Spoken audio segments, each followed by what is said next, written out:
विलिनीकरणाचा निर्णय सुनेत्रा पवार घेणार.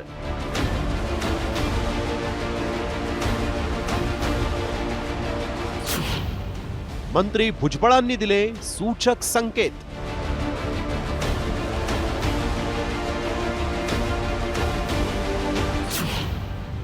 पवारांच्या राष्ट्रवादीकडूनही विलिनीकरणावर भाष्य. विलिनीकरणाचं काय करायचं, आजही करता येईल, 1 महिन्याने करता येईल, 2 महिन्याने करता येईल. सुनेत्राताई तेथे आता उपमुख्यमंत्री म्हणून बसलेले आहेत. अजितदादांच्या मृत्यूनंतर दोन्ही राष्ट्रवादीच्या विलिनीकरणाची चर्चा सुरू झाली. दोन्ही राष्ट्रवादीकडून दावे प्रतिदावे केले गेले. मात्र आता अन्न आणि नागरी पुरवठा मंत्री छगन भुजबळांनी विलिनीकरणाचा निर्णय सुनेत्रा पवार घेतील असं म्हणत विलिनीकरणाचे सूचक संकेत दिलेत. शेवटी एवढे मोठे निर्णय जे आहेत हे दोन्ही बाजूच्या लोकांनी चर्चा करूनच होईल ना, तर ते होईल. त्याच्याबद्दल एवढी घाई करायचं काही कारण नाही. परंतु आज ते ठरलंच होतं, ते झालंच पाहिजे ह्या म्हणण्यात काहीच आता अर्थ राहिला. नवीन तिथे कॅप्टन आलेले आहेत, काय त्यांना बसू द्या, त्यांना काम करू द्या, त्यांना समजून घेऊ द्या, नंतर बघतील ते काय करायचं ते. आज आमच्या समोर हा विषय खरोखरच नाही. पवारांच्या राष्ट्रवादीकडून सातत्यानं विलिनीकरणाबाबत आग्रही भूमिका मांडली जात होती. मात्र दादांच्या राष्ट्रवादीच्या नेत्यांनी विलिनीकरणाला घाई का असा सवाल करून पवारांच्या राष्ट्रवादीची कोंडी केली होती.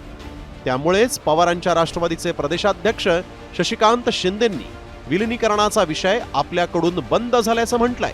माझ्या माहितीप्रमाणे दादांना पक्षाच्या दोन्ही एकत्रीकरणाच्या संदर्भामधला निर्णय झाला होता. अनेक लोक त्यांच्याकडून बोलत आहेत. आता मला वाटतं की आम्ही हा विषय आता सध्या बंद केलेला आहे. काय होतंय की आम्ही मागे लागलोय विलिनीकरणाच्या, अशा प्रकारचं जे चित्र निर्माण केलं जात आहे. भुजबळांनी तेच म्हटलंय, आता तुमच्याकडून इतकी गडबड का विलिनीकरण? आमच्याकडून अजिबात गडबड नव्हती. दादांचं हे झाल्यानंतर त्यांची चर्चा सुरू झाली, त्यांनी चर्चा दिल्यानंतर आम्ही फक्त सत्य बोललो, शपथपूर्वक बोललो. त्यानंतर आम्ही कधीच बोललेलो नाही. आता या विषयावर कुठल्याही प्रकारची चर्चा माझ्याकडून होणार नाही. No comment. एक मिनिट, मी स्पष्ट सांगतो, विलिनीकरणाच्या बाबतीमध्ये आमच्या पक्षाकडून आता कुठल्याही प्रकारचा नो कमेंट. आता सुनेत्रा पवारांनी आधी उपमुख्यमंत्री पद स्वीकारलं आणि त्यानंतर पक्षीय संघटना बांधणीसाठी बैठकांना सुरुवात केली. एवढंच नव्हे तर दुःख बाजूला सारून थेट दिल्लीत जाऊन मोदी शहांची भेट घेत विलिनीकरणावर चर्चा केल्याची माहिती आहे. त्यामुळे दादांच्या राष्ट्रवादीच्या काही नेत्यांचा विलिनीकरणाला विरोध दिसत असला तरीही सुनेत्रा पवार बैठका घेऊन कार्यकर्त्यांना धीर देतायत आणि राष्ट्रीय नेत्यांसोबतच्या बैठकाही घेतायत. त्यामुळे पवारांच्या राष्ट्रवादीच्या नेत्यांनी विलिनीकरणाचा विषय थांबवल्याचं म्हटलं असलं तरी कुटुंब आणि आपला पक्ष मजबूत करण्यासाठी सुनेत्रा पवार काय निर्णय घेणार हे पाहणं महत्वाचं असेल. मात्र विलिनीकरणाचा मुहूर्त नेमका कधी ठरणार याकडे राज्याचं लक्ष लागलंय.